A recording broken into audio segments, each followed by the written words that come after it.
All right, music fans, welcome back. Harmless Dave here talking about real music in real time for real people, just like you and me.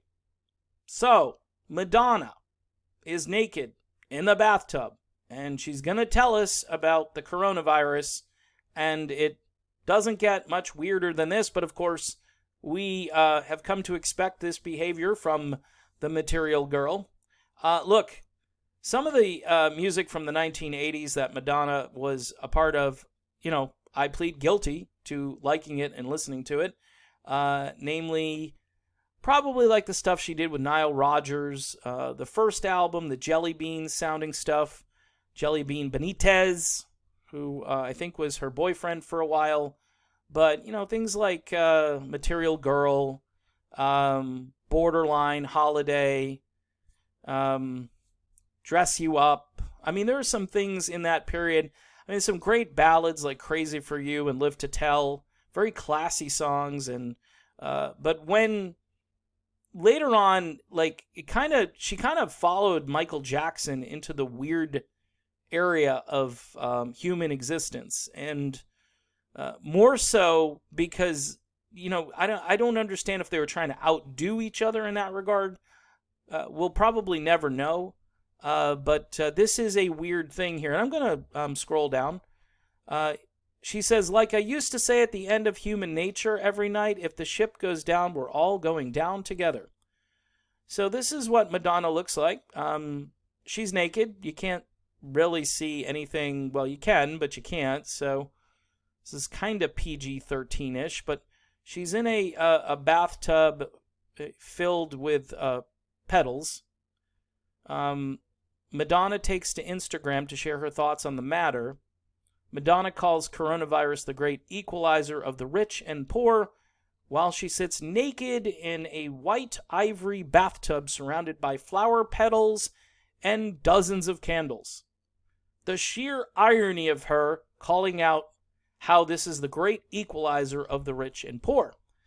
I imagine Madonna can summon anyone to her door because she has, the money and the resources to call them and say, hey, deliver me whatever. And someone's going to show up, probably decontaminate whatever it is, leave it at the door, and she can do this as often as she needs. She's got an entourage. She's got, all these people that work for her. Anyway, if it didn't sound like it already, Madonna's video sermon is decidedly unexpected, and if not outright tone deaf, she fluctuates between looking at the camera and staring deep into the soapy water while the person filming moves around her. Meanwhile, ominous music plays in the background. The whole thing feels like a wealthy subdivision of r/shower thoughts come to life. I don't know what that is, but in any event, it's just weird. That's the thing about COVID-19, she says in the clip. It doesn't care about how rich you are, how famous you are, how funny you are, how smart you are, where you live, how old you are, what amazing stories you can tell. It's the Great Equalizer, and what's terrible about it is what's great about it. What's terrible about it is that it's made us all equal in many ways. And what's wonderful about it is it's made us all equal in many ways. Fans were quick to call her privileged in the comments section, and rightfully so. Madonna is one of the world's richest musicians.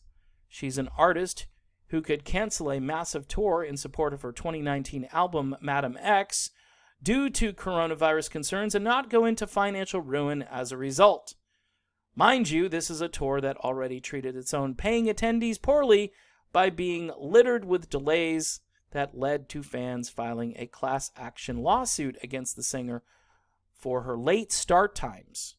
We may all be equally susceptible to COVID-19, but the obvious prioritizing of the wealthy over the poor in terms of access to testing, never mind wealthy people's ability to purchase more goods, in skipping going to work is anything but equal.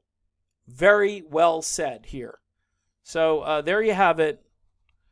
it's just a weird, this is just a weird thing. I don't know. It's a publicity stunt.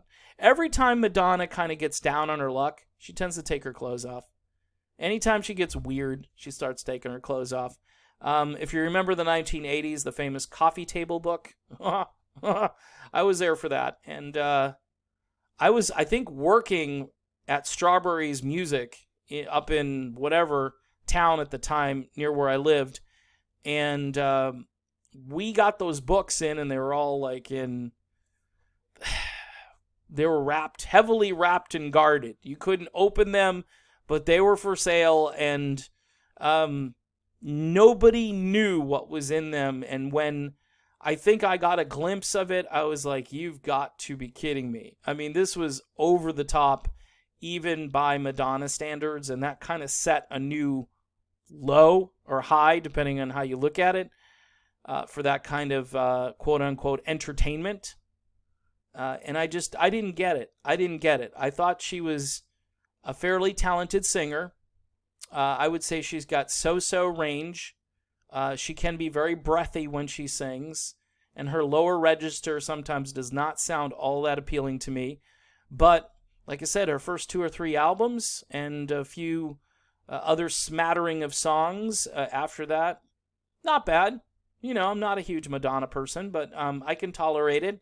And, you know, the stuff that I just mentioned anyway. But later on, she continued to get more bizarre, and I haven't heard a song by her in years. I haven't listened to any of her newer material. So there you have it. Bizarre from Madonna. Not surprising. When you think Madonna, think bizarre. And that is exactly what happened here. All right, folks. I'm done on this one. It was a joy. See you soon.